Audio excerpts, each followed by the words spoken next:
율리아나와 프란치스칸 책 읽기. 제속 프란치스칸 성인전 1. 첫 제속 프란치스칸 루케치오와 보나돈나 부부. 우영성 안토니오 OFM 역금. 한국 제속 프란치스코회 출판부. 포지오 보니지오에서의 새로운 삶. 장사를 시작할 때도, 그리고 젊은 나이에 부자가 되어갈 때도 시세의 흐름을 읽는 능력과 과감한 결단력이 다시금 발휘되었다. 실제로 이제 더 이상 가지아노에 머물 이유가 없었기에 떠나는 데에도 더 이상 주저할 이유가 없었다. 그는 자기 사업을 적절한 가격에 팔아 정리하고 아내의 고향 땅인 포지오 보니지오로 이사하였다. 그곳은 가지아노보다도 시에나에 가까이 있었고 그래서 사업을 하기에도 더 좋은 곳이었다. 실제로 이 도시는 미래의 루케치오의 삶을 완전히 바꿔놓게 되는 중요한 도시인데 발델사의 중심이면서 토스카나 지역의 거의 중심에 자리한 도시로 포지 보니조 또는 포지오 보니조, 포지 본지로 불렸다.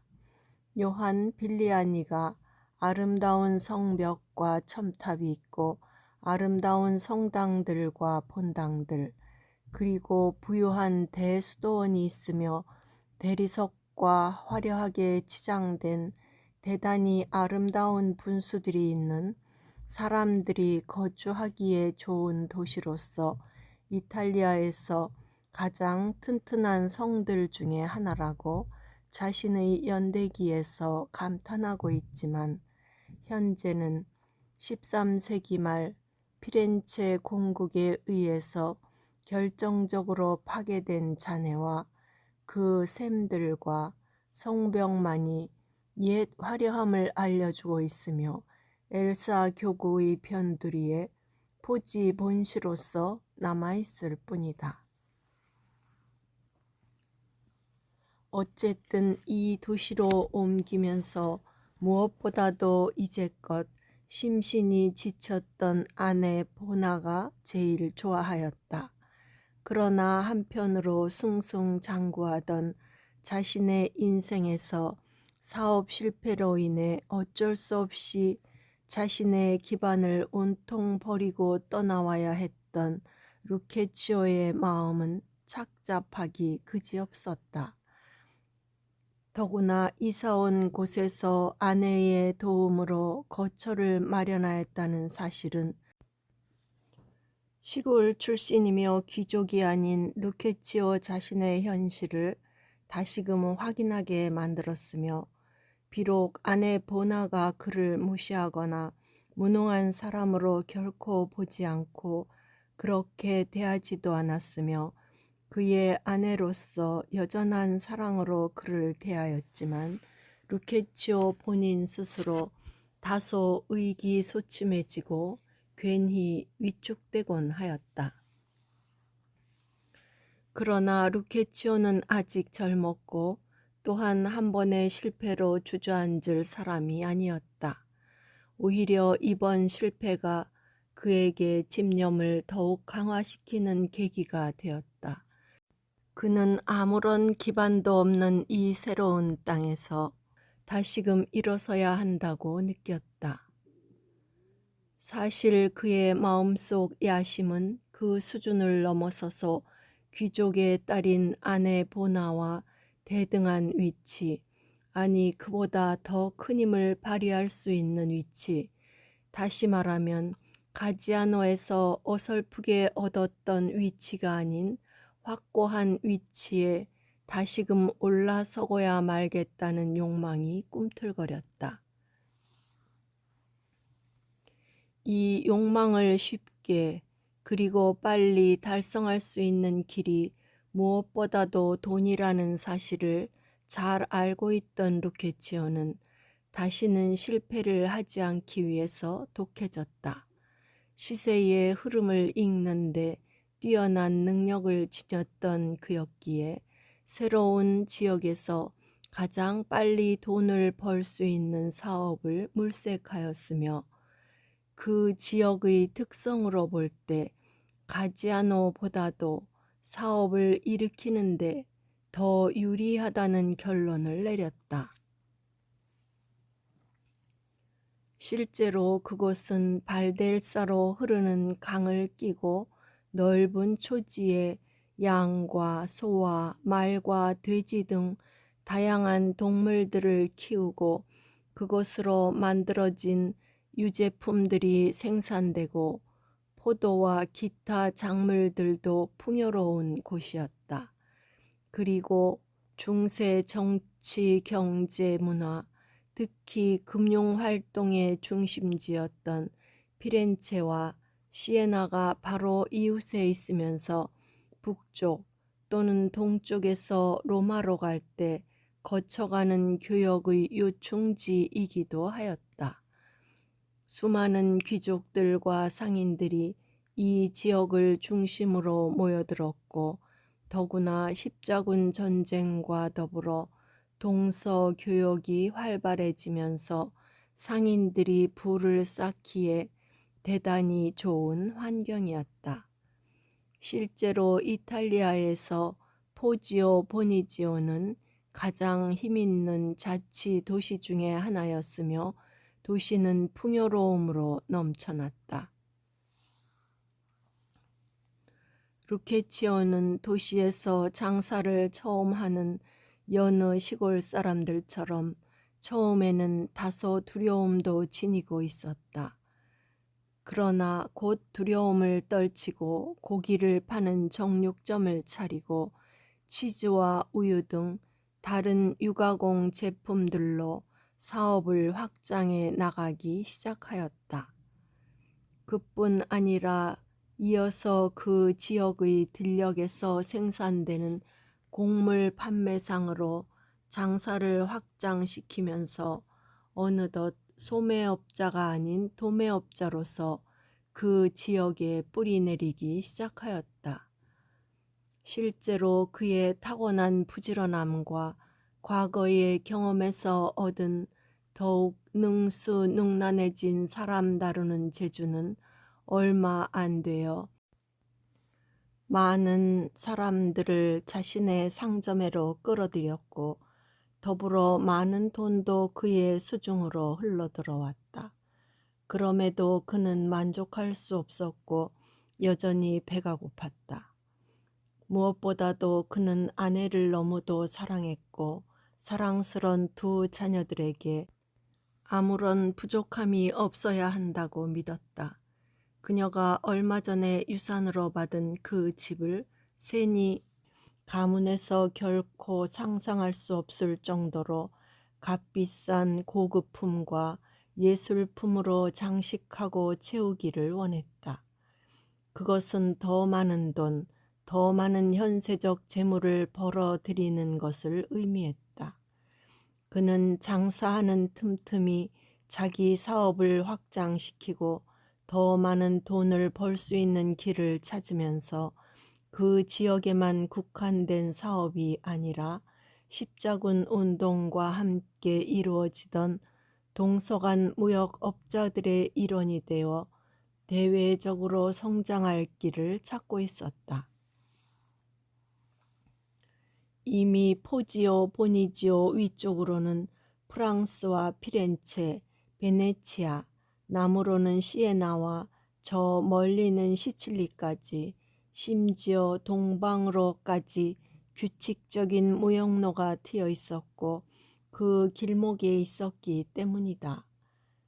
당시의 이탈리아는 여러 도시들과 여러 공화국들이 고유한 화폐 체계를 지니고 있었기에 이를 이용하여 돈을 더 많이 벌 가능성을 루케치오는 놓치지 않았다. 바로 환전 사업이다. 그러나 실제로는 돈을 빌려주는 고리대금업이 더 정확한 표현일 것이다. 어쨌든 그는 급속히 부자가 되어갔으며 발델사 주변으로 자기 땅을 점차로 늘려갔으며 몇 채의 집도 소유할 수 있게 되었다. 그는 이제 귀족들이나 무역상들과 거래하면서 그들의 불의로 들어섰다. 때로는 그들에게 돈을 빌려주면서 그들의 재산권에 관여하기도 할 정도였고 그들 역시 루케치오를 필요로 하였다. 겉으로 볼 때 모든 것이 잘 되어가는 듯 보였고 루케치오 역시 포지오 보니지오에서 유명 인사이면서 중심 인물이 되어갔다. 한편 보나돈나는 남편이 너무나 자랑스러웠고 그의 성공을 대단히 만족해 하였다. 이제는 몰락하고 실패하여 쫓겨온 사람이 아닌 당당하게 어깨를 펴고 그곳에서 가장 좋은 교육을 자기 자녀에게 시킬 수 있고 여인들이 모인 곳에서도 몰락한 집안의 안주인이 아닌 부러움의 눈길을 받는 고귀한 귀부인이 된 것이다. 루케치오 역시 늘 마음에 걸렸고 미안하기도 했던 사랑하는 아내 보나가 이제는 매우 값비싼 옷을 입고 보석들로 치장한 여인이 되도록 해줄 수 있게 되어 마음의 빛을 갚은 듯 뿌듯했다. 그 당시 자치도시의 중요한 행사가 있을 때나 주일 미사를 하기 위해 성당에 갈 때 또는 종교적 행렬을 할 때 호화로운 몸치장을 하고서 보란듯이 입가에 미소를 띠고 다소 도도한 눈길로 인사를 건네는 아내의 모습을 바라볼 때마다 루케치오 자신이 마음이 더 뿌듯해져 그녀를 그렇게 만들어준 자기 자신이 참 자랑스러웠고 시민들에게 자신의 주가를 한껏 높일 수 있었다. 그는 더 이상 과거처럼 실패하고 싶지 않았으며 그럴 자신도 있었다. 겉으로 보기에 그들 부부는 나무랄 데 없는 훌륭한 신자였다. 주일 미사에 나가는 종교적 의무를 게을리 하지도 않았고 성당에 내는 헌금도 일반 신자들이 내는 것보다 가끔 더 내곤 했다. 그들은 하느님 앞에 떳떳했다. 스스로 의롭다고 자신하며 다른 사람들을 업신여기면서 당당하고 꼿꼿하게 서서 하느님께 기도하던 바리사이의 모습처럼 말이다.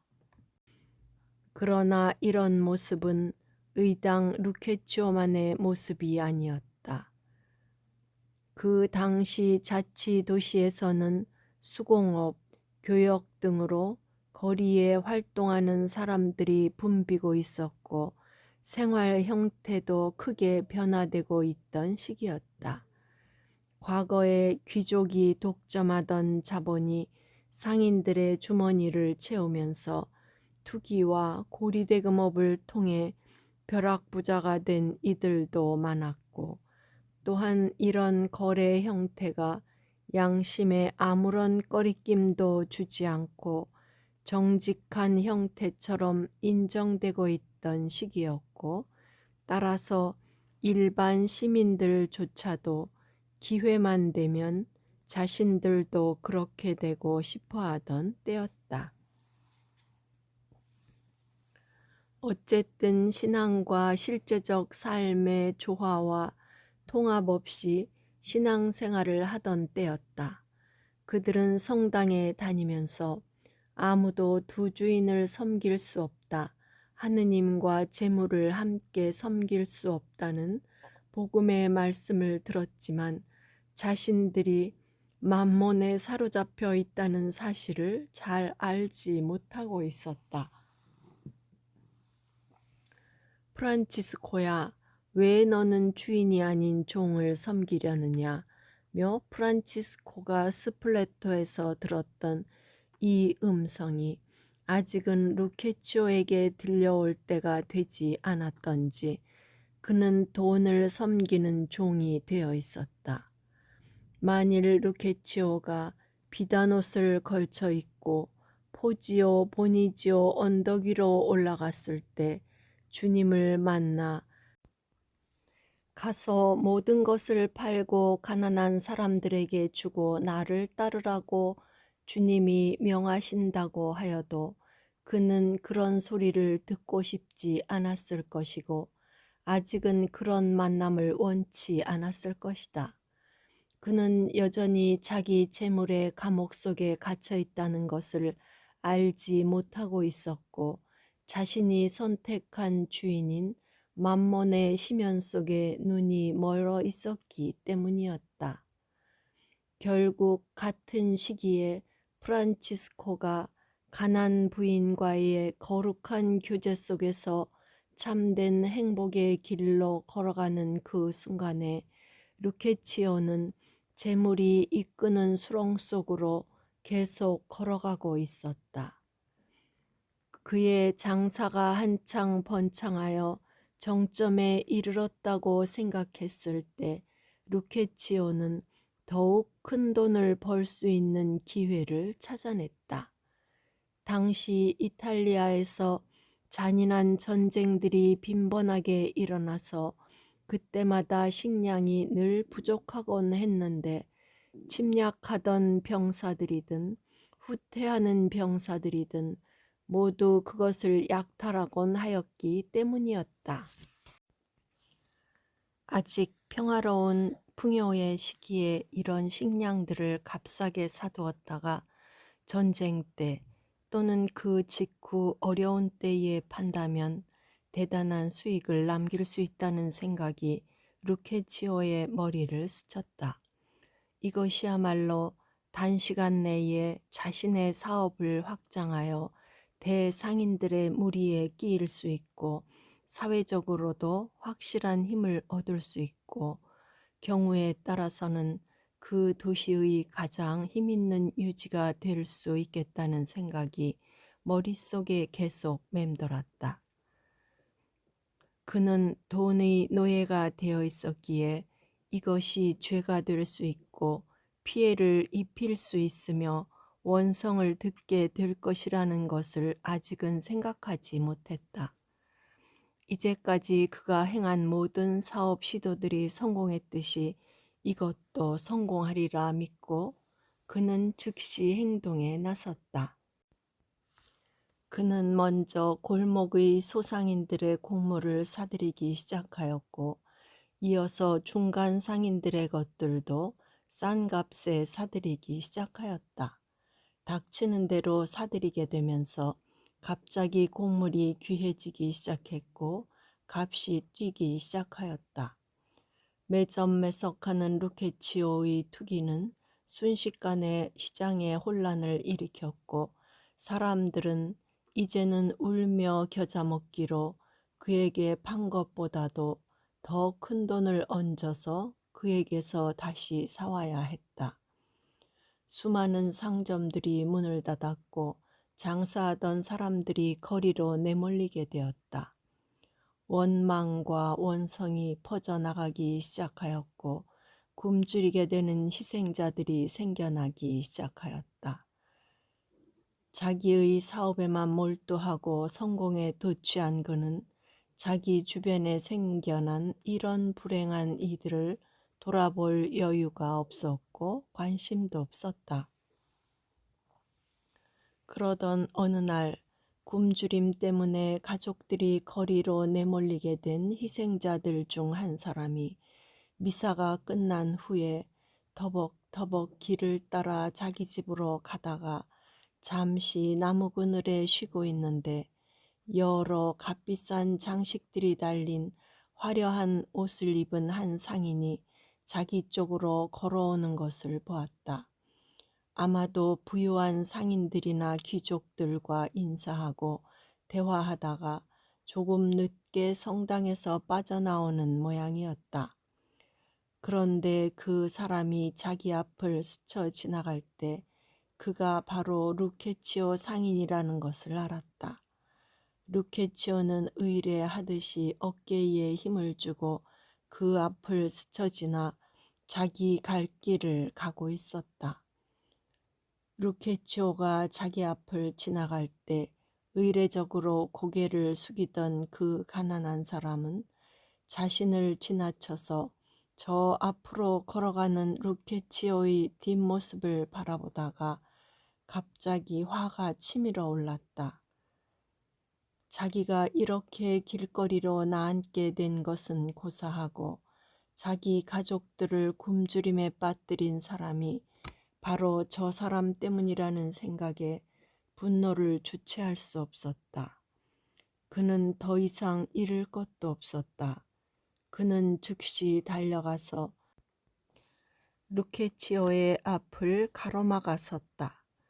다소 당황하는 듯 하면서도 자신을 물끄러미 그러나 약간 무시하는 듯 바라보는 루케치오를 보면서 그 가난한 사람은 더욱 화가 치밀어 올라 얼굴을 들이밀면서 폭발했다. 당신 너무 뻔뻔하지 않소? 당신은 자신이 올바른 사람이라고 믿고 있는 모양이죠? 신자라고 하면서 의로우신 하느님 앞에 무릎을 잘도 꿇고 있는지는 모르겠지만 당신은 가증스런 살인자요. 당신 때문에 얼마나 많은 이들이 굶어 죽고 거리로 나앉았는지 알기나 하는 거요. 이 더러운 위선자.